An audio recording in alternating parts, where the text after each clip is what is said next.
What is up, world? Welcome back to my channel. Vlad B here. Welcome back if you are a subscriber.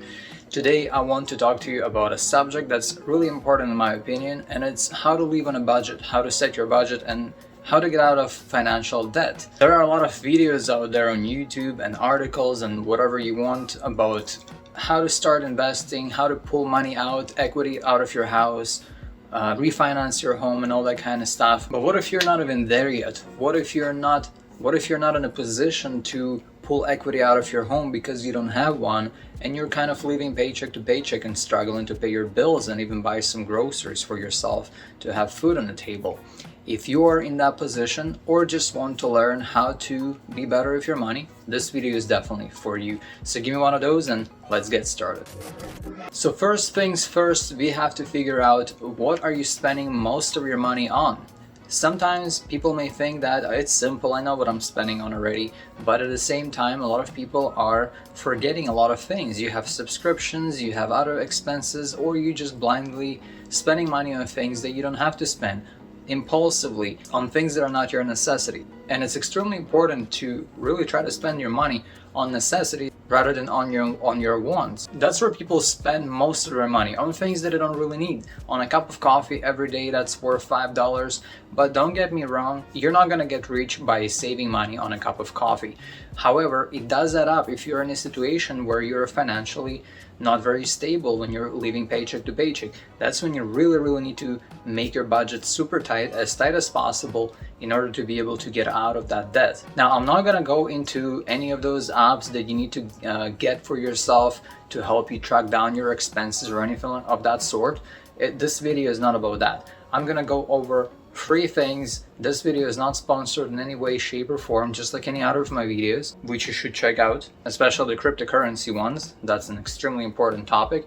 Even if you have a little bit of money to invest, try to do that to kind of secure your financial independence in the future. Now, the best tool you can use to track your finances, to track your expenses, is either an Excel, Microsoft Office, like Excel spreadsheet, or if you don't have that, there is an even better option, and it's called Google Sheets, and it's located on Google Drive. So if you have a Google account, Gmail, you will definitely have access to your drive, which has like 15 gigs of free storage space for yourself, and it has what's called Google Docs and Google Sheets. And what it is essentially just the same thing as Microsoft Word and Microsoft Excel. And you can even put all the formulas in there just like you would in Excel.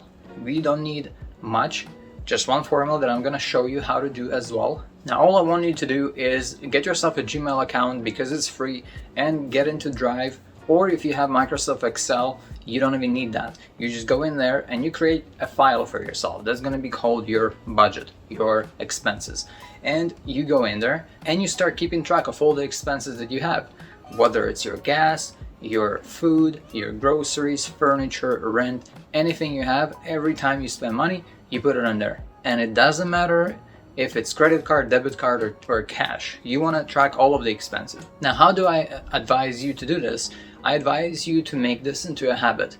Don't do it once a month, because then your receipts will pile up and it's gonna suck. It's gonna suck doing that. So what I recommend doing is doing it daily, or at least weekly. By daily, I mean every time you have an expense, you go in there in the file and you put down what expense is it, what did you spend money on, how much, what place, what date was it on, and then you'll have a little formula on the bottom of the sheet that's gonna show you the total of how much you spent. And you wanna separate the file into months. So every month you'll see how much you spend that month.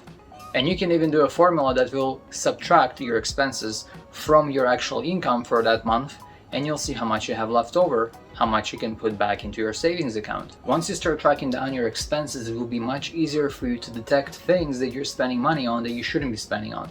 You'll see exactly how much money you're spending on your coffee, on your daily meals, on snacks, on junk food, and all that kind of stuff, entertainment. And you'll be able to see, wow, I'm spending a whole $20 this month on coffee, or I'm spending $100 on coffee. Or maybe if you're a smoker or a drinker, you spend this much money on smokes and on drinks, and you'll see exactly how much money you would have saved if you did not spend money on that. And that's gonna click in your head. How much money, if you save $100 a month just by simply excluding one item that you don't really need, it's not a necessity, you will survive without it, like candy or coffee or smokes or drinks.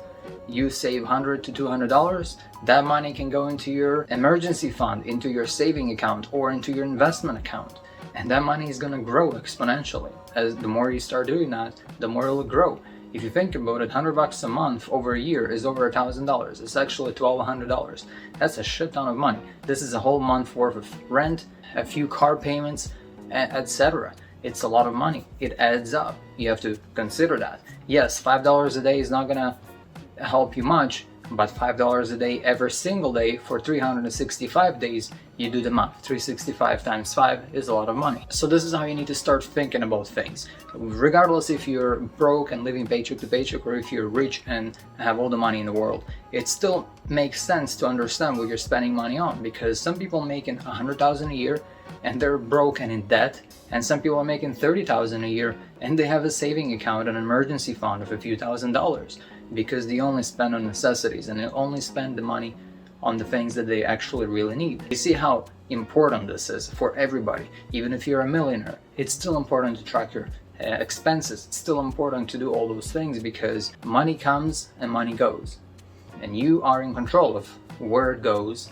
and how it comes, essentially, too. And that's the really important thing about this. So you don't need any apps, you don't need anything that tracks down your expenses. Now let me give you a couple bonus tips on the things that you can do if you are in a situation where you don't have anywhere to go, you don't have any expenses that are not essential, when you still are struggling. So you most likely have your rent, your car payment, your internet bills, and all that kind of stuff, phone bill. This is what you do. You put down all the expenses that you have. You write down everything you have: car payment, car insurance, you have your rent, you have your internet bill, you have your phone bill, and then you start looking at each one of them and you start figuring out a way of cutting that expense down to be less. For example, the best example I can give you is your car insurance. Most likely there is a car insurance out there that's going to cost you less money. So let's say you're paying $200 a month for your car insurance and you're living paycheck to paycheck. What if I told you that by making a bunch of phone calls, by dedicating one day of research and phone calls and consistently calling all those different companies, make a whole list of all the insurance companies out there until you find the one that's going to give you a better rate? What if you find one that's $150 a month instead of $200, or $100 instead of $200? That's a lot of money you could be saving. Again, remember, multiply it by 12 to figure out how much you'd be saving a year. That's a shit ton of money you could be saving, and it's really realistic. Another thing you can do is, if you have car payments, see your APR. How much are you actually spending on interest rate?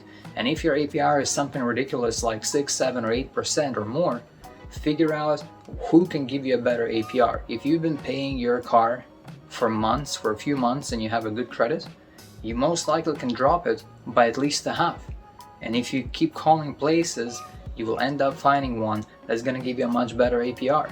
And trust me, that is going to save you a ton of money in the long term.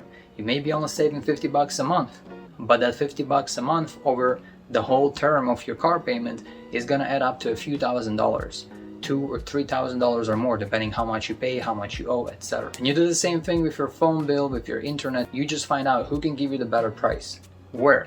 Start making the phone calls. If you have Verizon, see how much AT&T will charge you, how much T-Mobile will charge you, how much this and this and that place will charge you, and find out where is the better deal.